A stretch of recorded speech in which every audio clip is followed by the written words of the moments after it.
quais são as expectativas para o trabalho de apuração dos votos este ano, em relação à logística, ao transporte das urnas? Mudou alguma coisa em comparação ao pleito passado? Esse ano há um diferencial, porque em todo o território nacional as eleições começarão às 8 da manhã e terminarão às 17 horas, considerado para tanto o horário oficial de Brasília. Não haverá mais o fuso horário de outros estados. A perspectiva que temos é que a partir das 17 horas as urnas que se deslocam para as zonas rurais, elas possam já vir de imediato. O cartório eleitoral já está muito bem preparado com uma equipe técnica para poder receber as mídias e de imediato já poder iniciar essa transmissão que é centralizada no TRE de Belo Horizonte e em seguida retransmitida para o TSE. Sobre a questão do perfil do eleitor, menores de 18 anos, 16 a 18 anos, voto facultativo, assim como para os maiores de 70 anos. Sim, a legislação ela faculta aos maiores de 16, menores de 18 anos, o exercício do voto, assim como os maiores de 70. Mas é o momento, o Ministério Público, até mesmo eleitoral, convoca aqueles que venham participar, que exerçam o seu direito ao voto. É o momento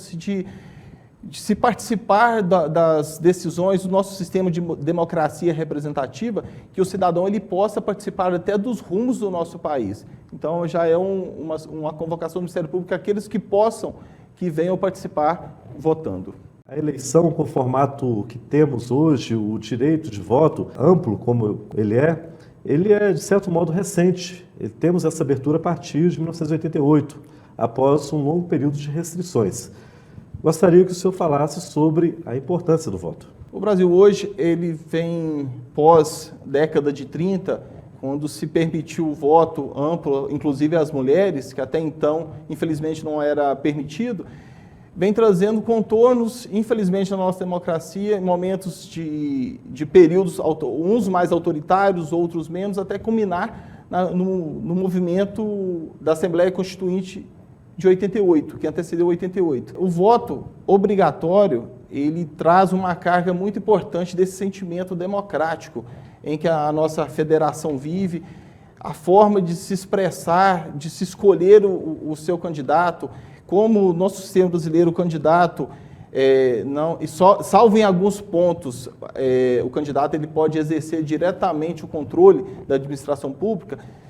mas pelo voto ele pode exercer esse controle social através daqueles pelos quais ele elege e confia o seu voto. Para encerrarmos, falar um pouco sobre a lei da ficha limpa, que completou 12 anos.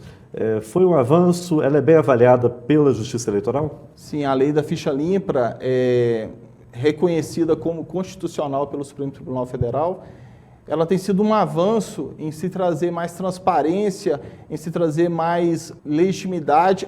para aqueles que foram eleitos, que puderam, na verdade, concorrer ao pleito, mas uma forma de se moralizar condutas na sociedade brasileira, que até então eram algumas desconhecidas, outras não, e que eram aceitas e que muitas vezes o eleitor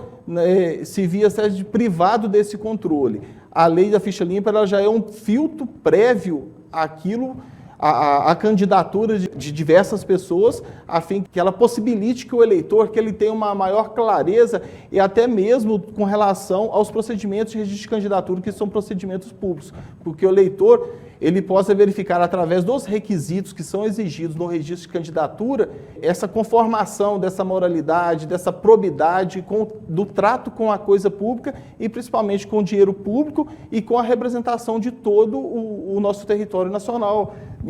seja em âmbito nacional, seja em âmbito regional, estadual e em âmbito municipal. Promotor, observa-se que existe um zelo muito grande por parte do Ministério Público, a Justiça Eleitoral como um todo, com relação à garantia do direito do cidadão de exercer o direito soberano do voto. Em relação à nossa comarca, esses preparativos com os agentes de segurança, Polícia Militar, Polícia Civil e demais setores, foi bem trabalhado este ano, as previsões com relação à segurança do eleitor. O eleitor tem a sua garantia de votar, ir e vir com segurança? Sim, com relação, Thomas,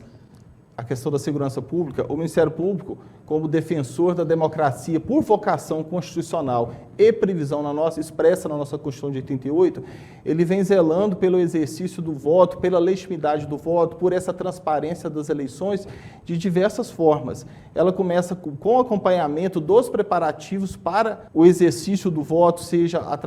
através dos registros das candidaturas, mas também em outros momentos que antecedem, com o acompanhamento dos procedimentos de biometria, o procedimento de prestação de contas prévias dos diretórios, e também em outros aspectos que até muitas vezes o eleitor desconhece, mas que o Ministério Público Eleitoral, o promotor de justiça eleitoral, ele está presente, tais como acessibilidade nos prédios onde serão realizadas as eleições, até para que as pessoas portadoras de deficiência, os cadeirantes, eles possam exercer plenamente os seus direitos e respeitada a sua autonomia também, a sua condição de pessoa com deficiência. Isso é muito importante na visão do Ministério Público, para que o local também possibilite que o eleitor exerça o seu voto. No que diz respeito à segurança, o Ministério Público Eleitoral está empenhado juntamente com a Justiça Eleitoral para que as forças de segurança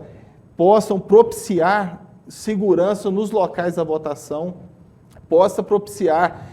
o transporte do eleitor por parte dos municípios, que até já foram requisitados os veículos, e também que fiscalize a conduta daqueles que, infelizmente, eles vão contra o processo eleitoral, seja por essa polarização, são contra aqueles que praticam atos que são contrários e vedados por lei, tal como a boca de urna, a regimentação de eleitores, a propaganda no dia das eleições, e algo que é até bem novo, que a gente chama de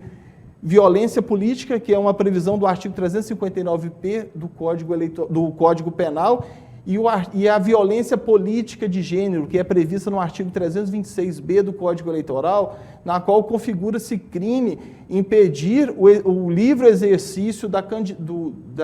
candidatura e o livre exercício do mandato eletivo em razão de condições de gênero, sexo, cor. São condutas que foram criminalizadas no sentido de dar uma maior